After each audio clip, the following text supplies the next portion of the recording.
Hey everybody, it's Allie from Geek Alchemy, coming to you today with Baby in a Trench Coat soap, which of course is inspired by the supernatural fandom, and it resides in our unnatural fandom because if you didn't know, little tidbit, Unnatural was going to be the original name of the show, and then kind of at the last minute they changed it up. So anyway, as you may or may not have guessed, Baby in a Trench Coat is going to be an oatmeal milk and honey soap. And today we are using organic raw honey. It's crystallized a little bit and it will be smoothed out just fine in the water. I have thawed out my goat milk soap, or excuse me, my frozen goat milk. And I have added old-fashioned oats to the lye water, which will be strained before we put it in here. Now I'm making a double batch today. And one batch is going to have fragrance and the other one is going to be unfragranced. They both, however, will have the goat milk, the honey, and the oat milk in this particular batch. And before we even add the lye solution, I'm going to add the goat milk, which is on top, by the way, of the full water solution that I added for my lye. I'm trying to buffer, I guess you could say, add a bit more liquid to my batch to help slow things down because the honey will accelerate everything. I have about 4 tablespoons of my raw honey. Oh, and it is organic. In fact, let me show you. I honestly forget where we got this. I want to say it was Aldi's, maybe. I don't know, it's been a while. Maybe, or maybe, no, it was the local health food store, which I think is called Ward's. I could be wrong. Just definitely it was from Ward's, or from the local health food store. All right, I'm gonna get the air bubbles out of here, and we're gonna mix everything. Guard your ears.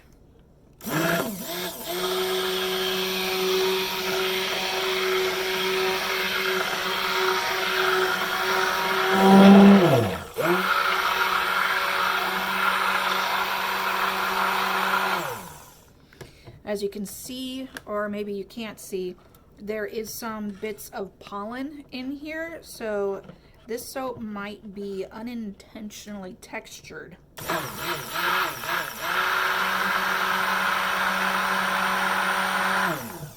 But it will be oh so amazing. All right, I'm gonna leave this guy in here, gonna get my strainer.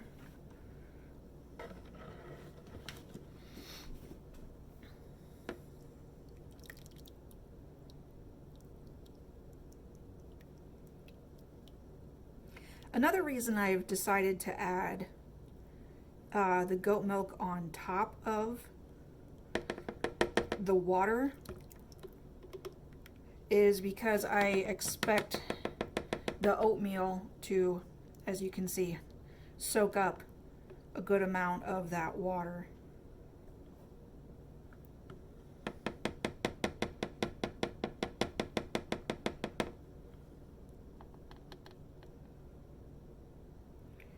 Ugh, starting to wish I had a bigger strainer. It is blazing hot still. You know what fall's like in Florida? There's pumpkins. But otherwise it's exactly like the summer. It's still in the 90s. It's still crazy humidity. I mean, officially, you can still go to all the beaches and the swimming holes, and all the locals won't give you a strange look for swimming in the water because it's still summer heat all around here. All right. Going to scrape the bottom, get the last of that oat milk goodness, and we shall start the buzzing.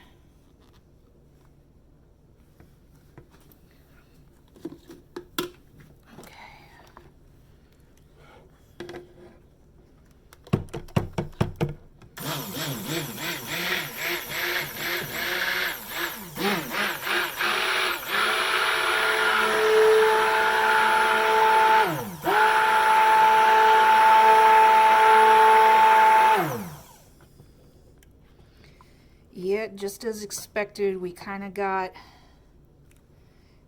we got still some honey in here that hasn't dissolved. All right, I'm gonna hand stir this because we're already at trace and I don't want to make this soap on a stick before I even get the chance. Before I even get the chance to pour it off into separate jars, separate containers.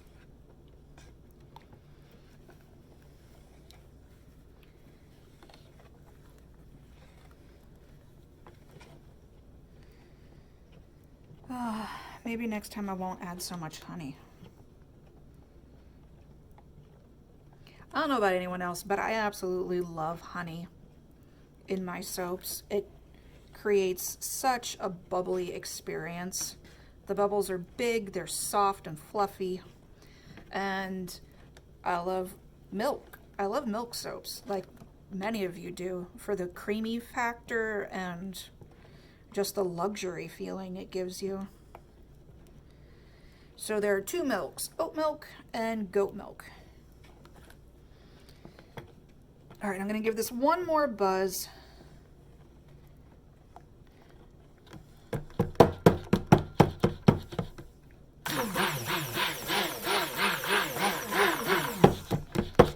Why? Come on, air bubbles.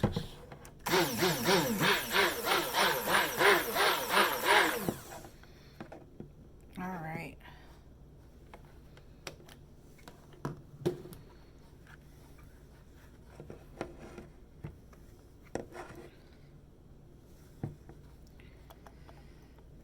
Okay, I am going to go ahead and pause y'all as I transfer half this batch into my second container. See you soon.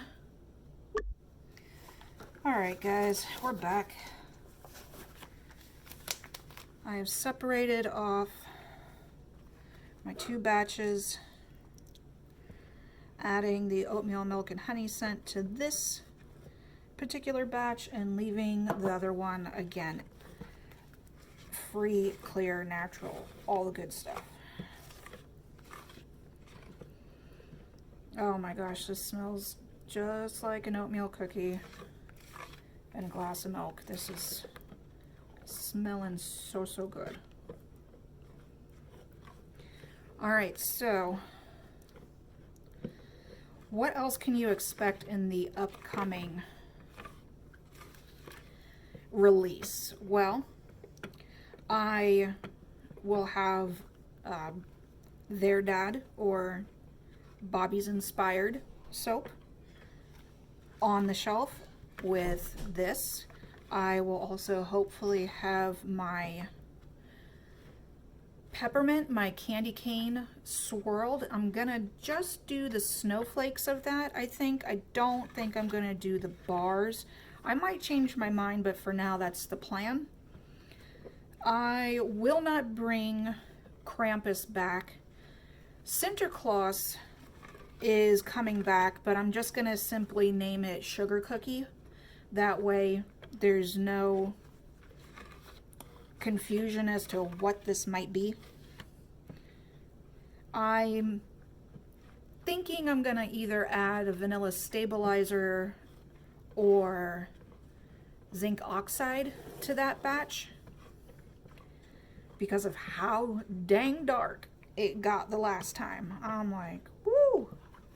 I thought I was just gonna turn into this nice like golden cookie color, and it went dark brown. So Might add some zinc oxide to it. We'll see where we go from there.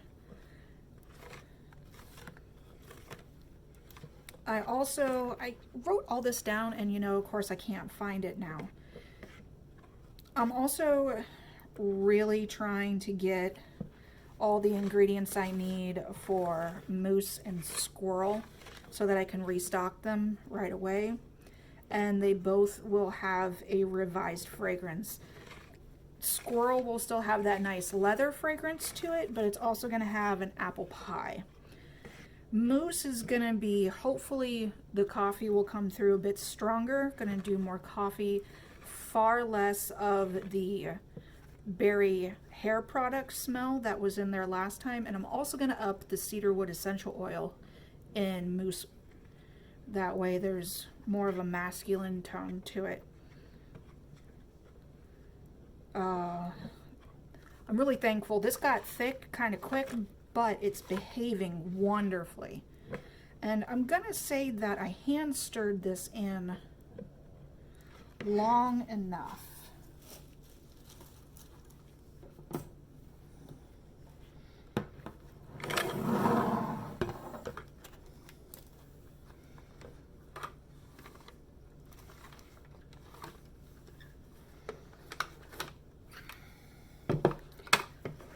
How are you guys gonna see that? There we go. All right, here we go. Get the nice flecks of pollen in there. It looks so nice. All right.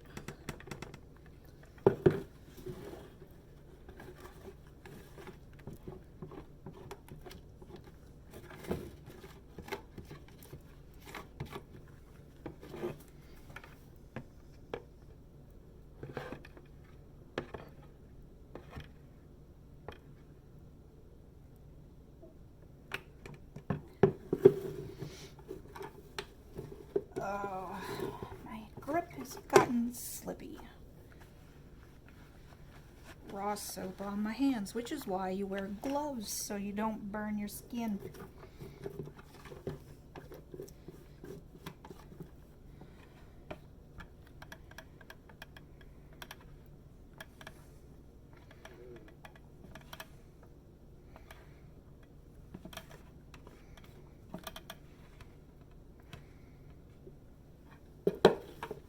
All right.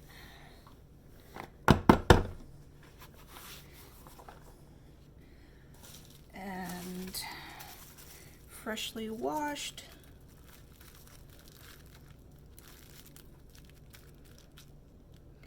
Bubble wrap. There we go. That one's ready for the shelf.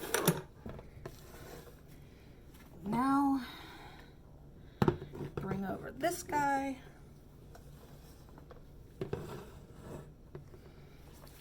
Put my gloves back on, and we'll do the all natural.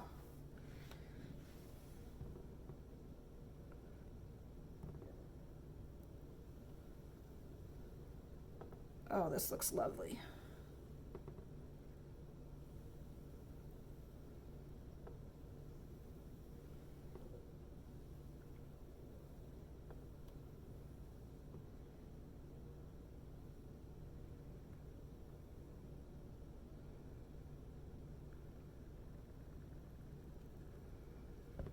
Shake it out.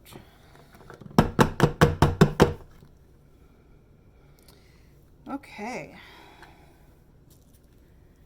Then we're gonna put this half-seas right here so that we know the difference between the natural and the one with the fragrance oil. I hope you guys have a great day. See you later. Bye.